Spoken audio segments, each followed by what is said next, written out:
David Morley died in October last year. 6 people have been charged for that death. There's one 15-year-old, 2 16-year-olds, a 17-year-old, a 19-year-old and a 20-year-old. It was a horrific series of attacks on a number of people. I'm a homosexual, whatever you want to call it, but I'm more than that. My name's Liam, do you know what I mean? I have a heart, I have a soul, I have a place in this earth, and they're not going to take it away from me just by calling me a batty man or a chichi man. Chichi man is a Jamaican term for meaning gay boy, but its actual literal meaning is cockroach. So, yeah, termite or cockroach or something dirty. And so that's, I don't know why, you know, it's the word chichi has got a kind of sound to it, so it may have something to do with that. But I don't know why. Don't know why gay people are cockroaches in particular. Every day I'll take a chance, walking outside my front door, but it's a chance I'm willing to take to be free. The police classify a homophobic incident as one that anyone considers to be motivated by homophobia. On my way home, 3 guys just decided to steal my wages because, like, I got cash in hand, and they stole my wages. And these 3 guys headbutted me, punched me in my stomach, and just stole my wages, laughed at me, called me a queer, and walked away. And that was only 3 days after I'd just been attacked and put in hospital. I didn't leave my house for weeks. The only steady thing we do see in the reported incidents is that the vast majority happen in or near the home, which would suggest that they're mostly neighbour disputes. When my friend comes over from Turkey to visit me, and after she left, she stayed with me for a week, and then she left, and then and the Christmas is over, and the New Year is over. Okay, we are in 1st of January kind of thing, and the man knocked on the door and just walked on me saying that I'm a filthy girl.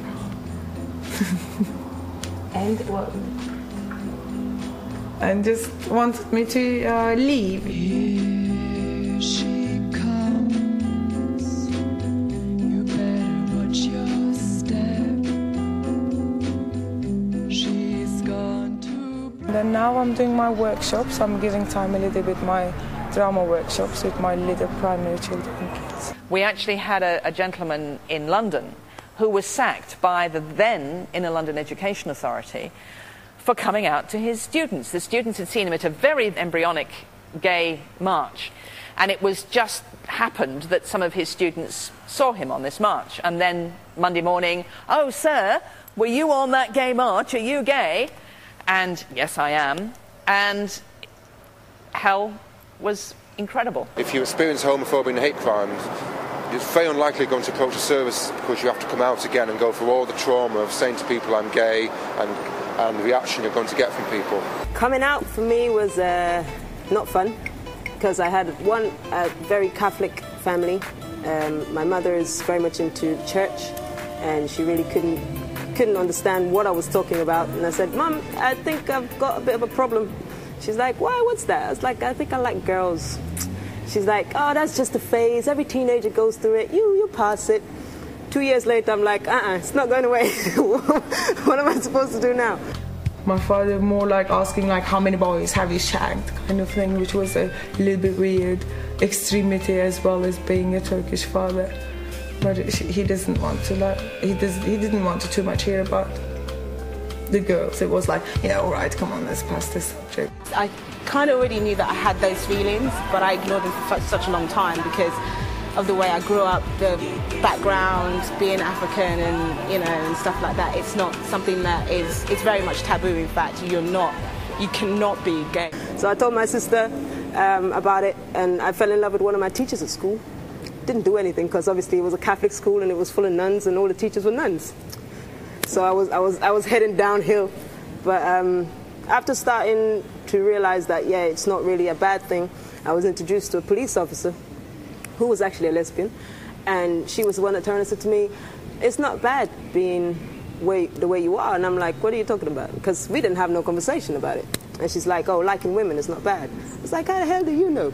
She's like, "I could see it in your eyes." I came out at the age of 17 in 1969 in a very, very different atmosphere from today. In my hometown of Melbourne, Australia, homosexuality was totally illegal and punishable by a maximum sentence of life imprisonment.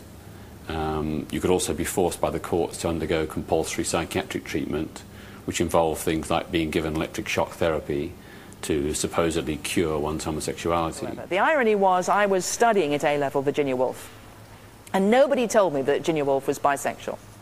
I mean, it's outrageous. My life would have been very different, I suspect, if I'd actually known that.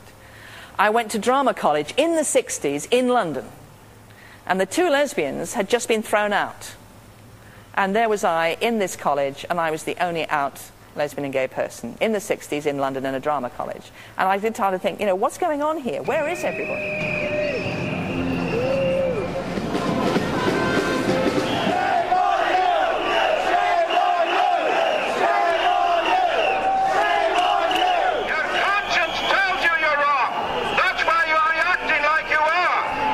Absolute disgrace to England, to the capital city, that this abomination is allowed to take place on the streets of our capital city. This is a very, very small group of people who interpret the Bible in a very special way. A gang of 6 guys came out of nowhere and they stole my bag, and in my bag was my college stuff and some home stuff, some photos, a lot of personal stuff to me, and these guys just took it and they saw the photos and they ripped them in half in front of my face, and those photos I'll never be able to get back. And the CDs, the music is my life. I was in hospital all night with a concussion, and I didn't get home until I think it was 8 o'clock the next day. And I had to go back to the train station to get my door keys. That was so humiliating. I got my keys and went home and cried my eyes out.